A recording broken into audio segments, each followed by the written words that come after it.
Hello and welcome to this Christmas Eve devotional. From all of us here at Redemption Hill Church, we want to wish you a very Merry Christmas.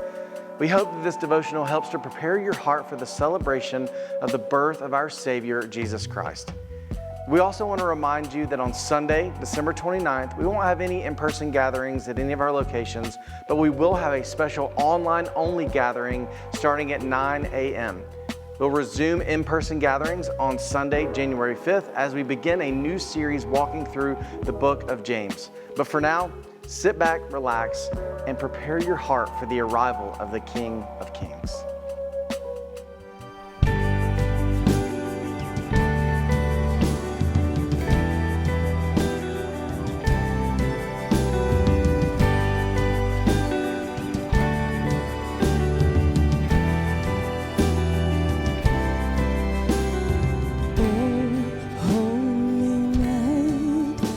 The stars are brightly shining. It is the night of our dear Savior's birth. Long lay the world in sin and narrow pining, till He appeared and the soul felt its worth. A thrill of hope, the weary world rejoices, for yonder breaks a new and glorious dawn.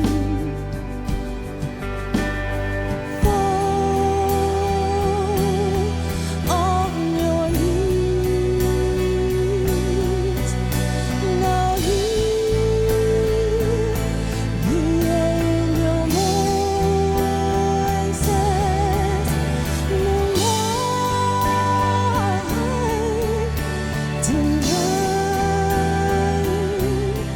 oh night when Christ was born.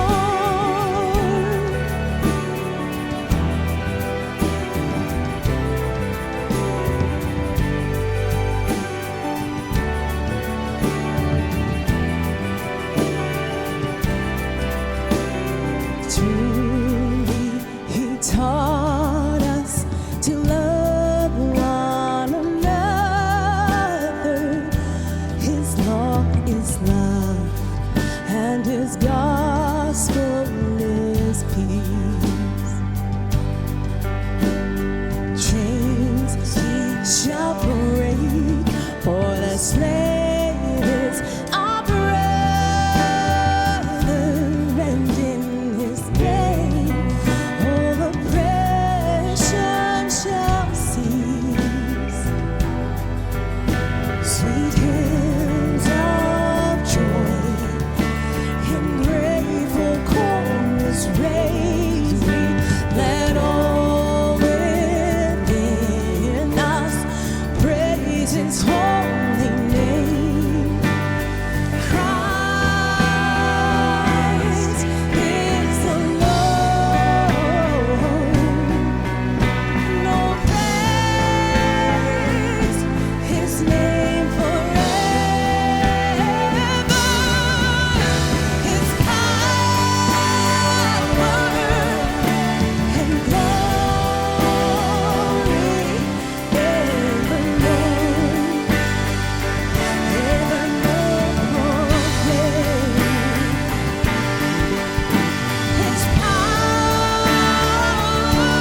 Merry Christmas. This is the time of year when we get to celebrate that there is no one like Jesus, that no one lived like he lived, that no one said the things that he said.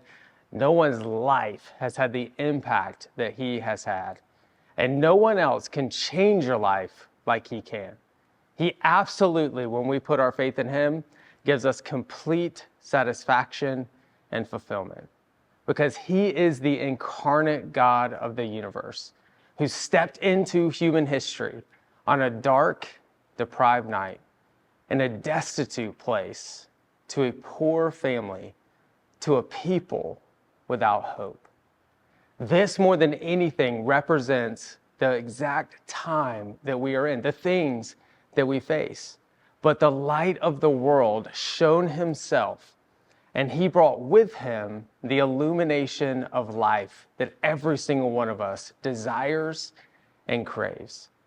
And the beauty of all of this is, he didn't just come to tell us how to live in a certain way.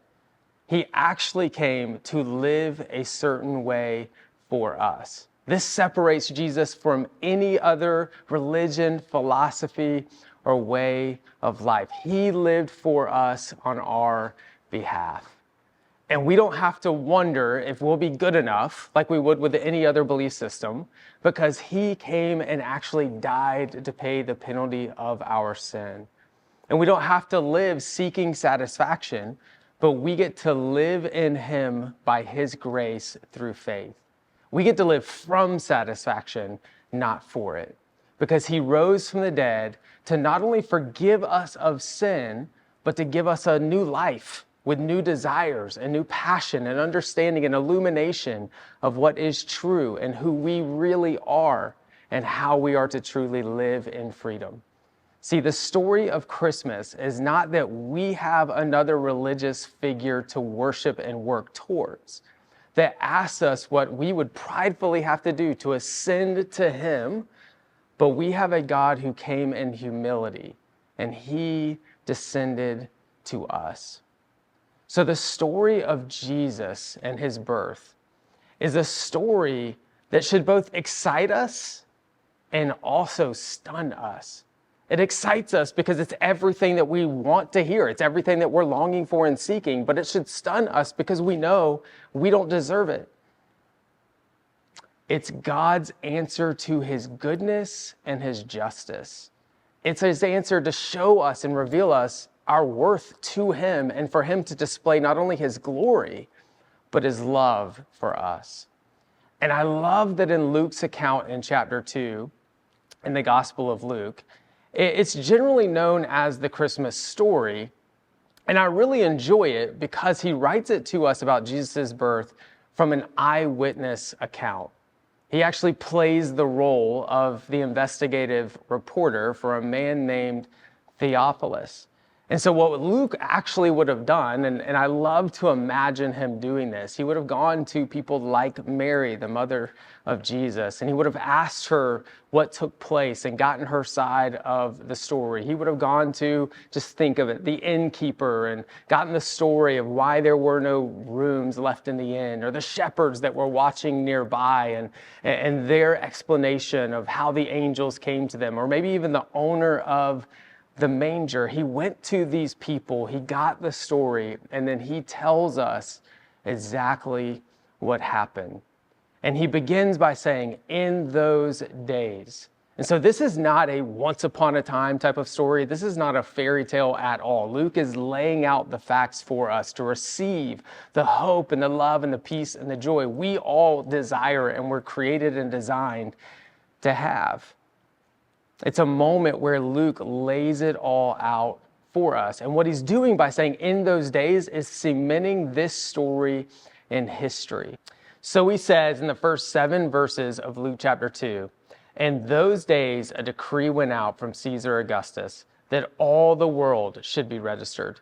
This was the first registration when Quirinius was the governor of Syria, and all went to be registered, each to his own town.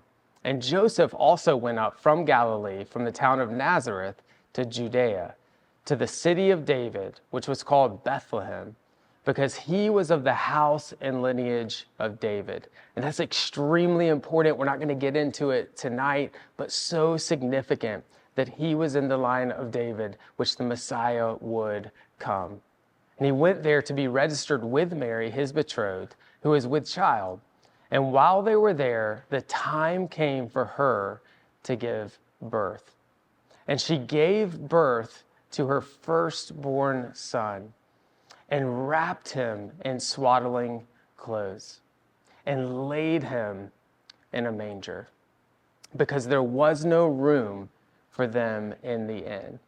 This is such a beautiful and popular story. We've heard it so many times, but there's a couple of things that I want for us just to think about on this Christmas Eve.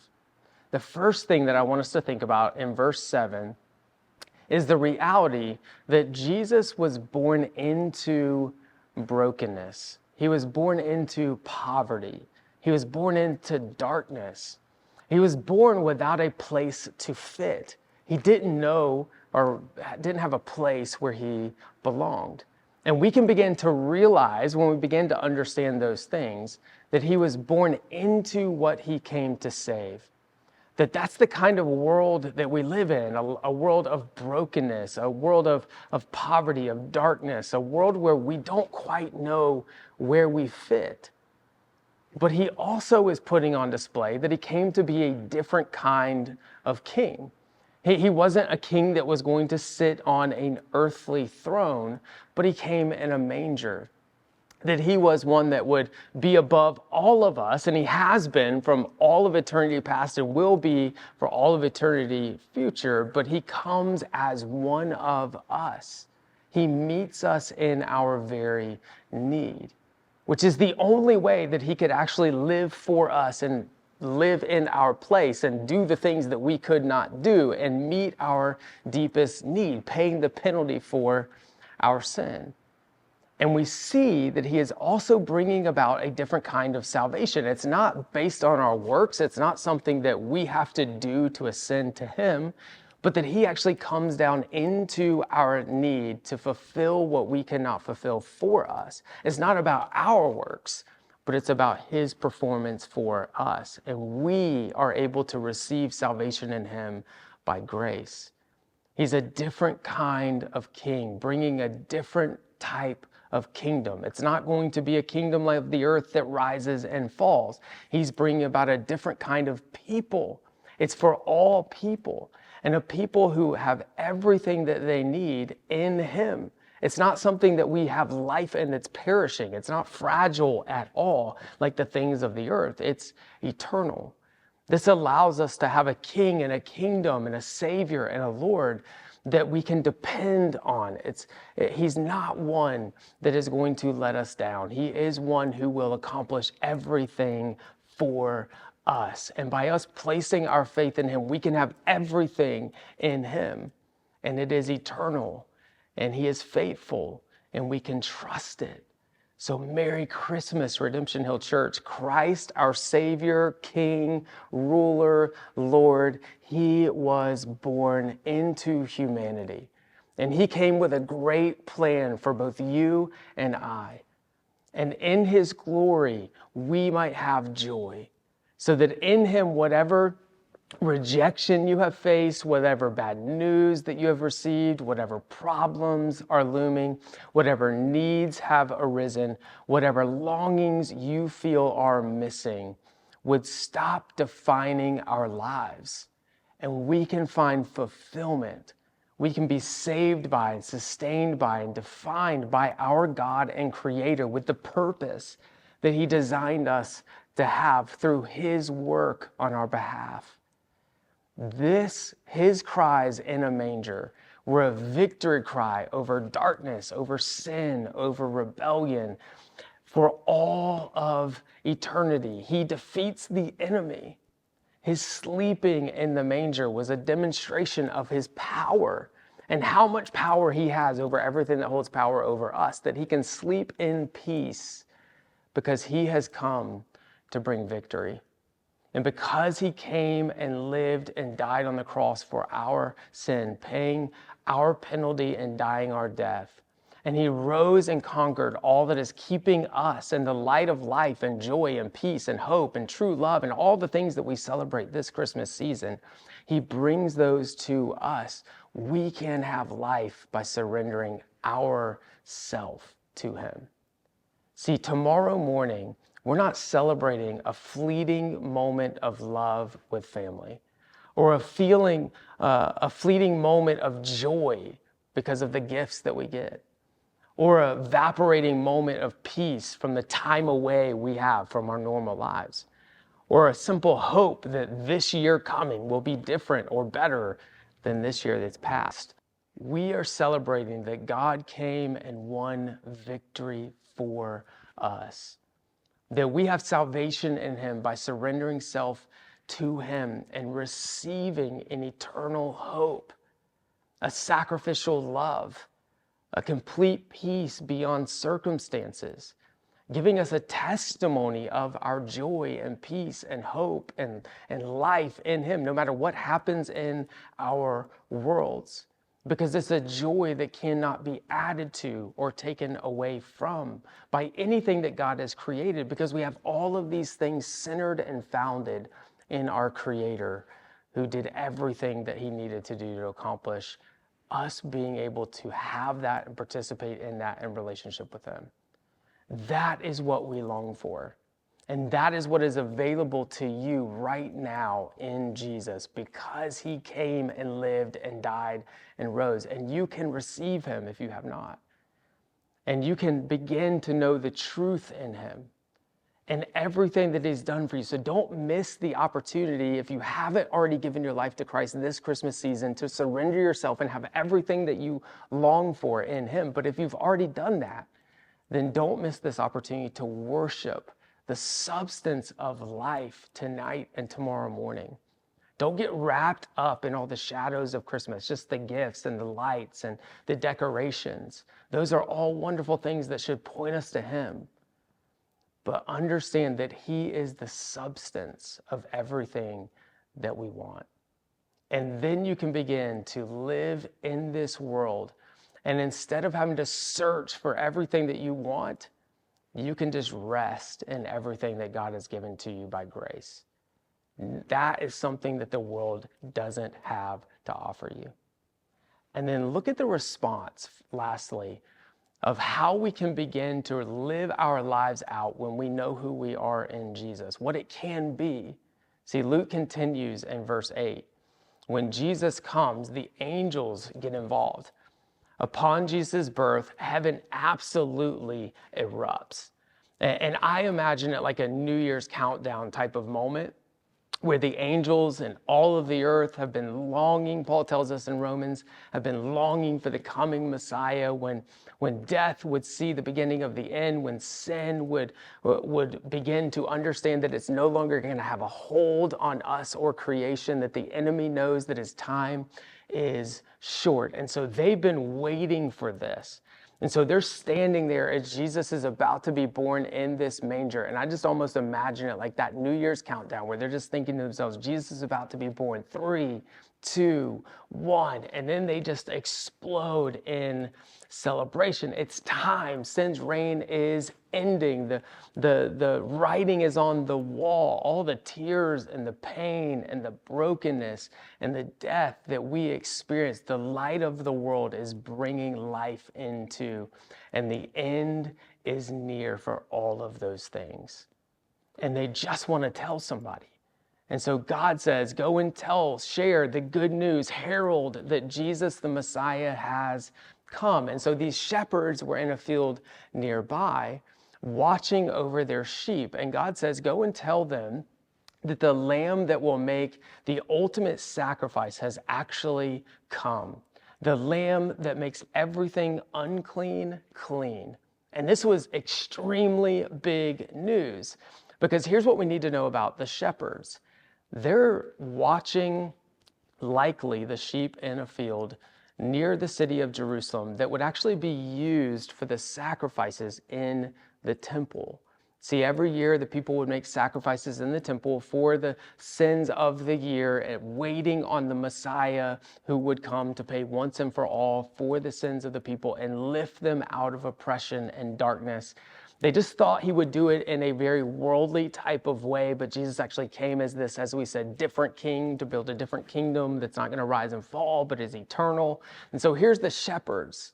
And they're on the low side of the totem pole in society. They're just above the leper. In fact, they couldn't give testimony in court. They could not enter even into the temple because they were considered to be unclean. So as everyone else is making sacrifices, looking towards the Messiah that would come, they know one thing. There is absolutely no salvation for them in this world that the world has to offer. There's no religion they can participate in that will save them. There's no philosophy or ideology. They are completely hopeless. They were known, therefore, for being crude and for being dirty and for being thieves. They had nothing really to live for. The sheep were all that they had. So listen, if you ever got to be a shepherd in a Christmas play growing up, you got the worst part because they genuinely had no hope and they knew it. But they represent not just to us, as we said a few moments ago, that Jesus came into what he came to save, into that need of the world, the darkness and brokenness, but this reveals to us that Jesus came to save you and I. That we don't just live in a broken world, but we are a broken, sinful people. We need a Savior. And so the angel says to the shepherds, unto you, that's us. I love that. That unto you is born this day a Savior who is Christ the Lord. And the shepherds get it. And they're like, man, we should probably go. And so they go with haste, verse 16 tells us, to see this child who is born, who is the Messiah, who came to save all people from the deepest depths of brokenness and hopelessness. They leave the one thing behind that they have value in the world, the sheep. Because when you realize what you have in Jesus, it is absolutely worth laying everything else down for. And then after meeting him in verse 20, their response is the exact same response that the angels had. Really, it's the only response that any of us have when we realize what we have in Jesus and the gift that was given to us that first Christmas morning. They worshiped and they went and told everyone. Listen, life is given to us because he came. Peace is received wherever he is received, all because God came down to us. I want to close with a question tonight. What do you need to do with this story this year? Let me present it to you like this. Tomorrow, we're going to celebrate the birthday of Jesus coming as a man for us. But so often, we treat it like it's actually our birthday, don't we? We think about the things that we want and what's going to make us happy, and it kind of takes this new form of Christmas centers around us and our families. But this Christmas, instead of primarily asking, what do I want? Let's ask God, what do you want from me? And his answer will be you. And if you give him yourself, then you will experience the illumination of truth in your life. The reality of a sacrificial love, a peace that goes beyond circumstances, a hope that is eternal, and a joy that cannot be touched by your circumstances. God bless you, and Merry Christmas.